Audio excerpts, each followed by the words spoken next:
అదే RTV app వార్తల్ని క్షణాల్లో చదివే అవకాశం ఉంటుంది. ఒక న్యూస్ పేపర్, ఒక టెలివిజన్ ఛానల్ మీ చేతుల్లో ఎప్పుడూ ఉంటాయి. లడ్డు తిన్నా నెత్తి వస్తుంది. ఎందుకు ఎప్పుడు తిన్నావు? ఎక్కడ? స్కూల్లో. లడ్డు ఎక్కడ? తిరుపతి. ఎవరు ఇచ్చారు? ఫ్రెండ్. ఏమవుతుంది? నెత్తి వస్తుంది, చేతులు కాళ్ళు గుంజుతుంది. అది ఎప్పటిది లడ్డు? ఏమో. మీ ఫ్రెండ్ ఎవరు ఇచ్చారు? అరవింద్. అరవింద్ ఎన్నో తరగతి? 7th.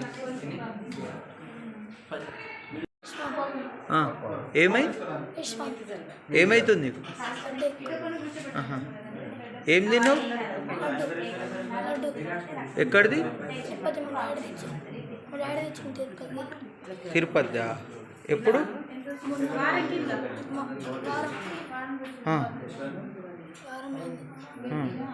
ఏమవుతుంది ఇప్పుడు? ఎంతమంది?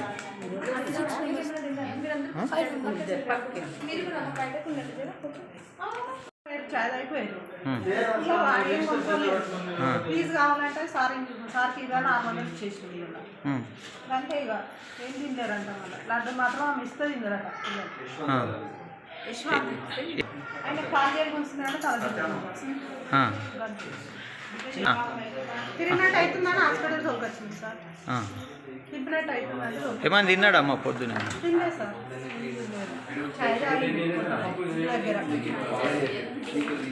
స్కూల్లో పొద్దున ప్రేయర్ కాగానే ఒక పీరియడ్ అయిపోయింది. పీరియడ్ తర్వాత పిల్లలు నెత్తిన వస్తుందని అంటారు. ఏమైంది బిడ్డ అని ఏమైందనంటే చాలాసేపటి దాకా ఏం తినలేదు సార్. ఏమన్నా తిన్నారా? బయట ఫుడ్ లాంటిది ఏమైనా తెచ్చుకురా, చాక్లెట్ లాంటివి తిన్నారా అంటే ఏం తినలేదమ్మా. అడగంగా చివరికి పొద్దున ప్రసాదం తిన్నాం సార్, తిరుపతి ప్రసాదం అని చెప్పి మొత్తం 2 క్లాసులు కలిపి 22 మంది దాకా తిన్నారు. కానీ ఈ 4 కొంచెం తల తిరుగుతుందని అనేసరికి తీసుకొచ్చాం. అంట ఏం పేరు సార్ పిల్లలు? వాంతులు చేసుకోలేదు, ఏం లేదు, తల దింపుతుంది అని అన్నారు అంతే. పేరెంట్స్ భయపడి అంబులెన్స్ ఫోన్ చేయడం జరిగింది. దాంతోపాటు ఇక్కడికి రావడం జరిగింది. నా పేరు డాక్టర్ వరుణ్. ఇక్కడ 4 మెంబర్స్ 7th క్లాస్ పిల్లలు వచ్చారు హాస్పిటల్కి, సిఎస్సి రామన్నపేటకి. ఫుడ్ పాయిజనింగ్ కేసు లాగా అనిపిస్తుంది. వాళ్ళకి వైటల్ టెస్ట్ చేపిస్తున్నాము.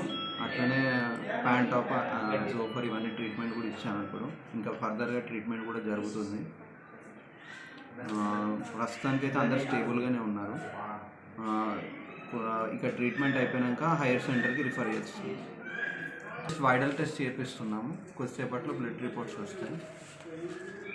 మరిన్ని వీడియోస్ కోసం ఛానల్ ని సబ్స్క్రైబ్ చేయండి. లేటెస్ట్ అప్డేట్స్ కోసం వాట్సాప్ ఛానల్ ని ఫాలో చేయండి.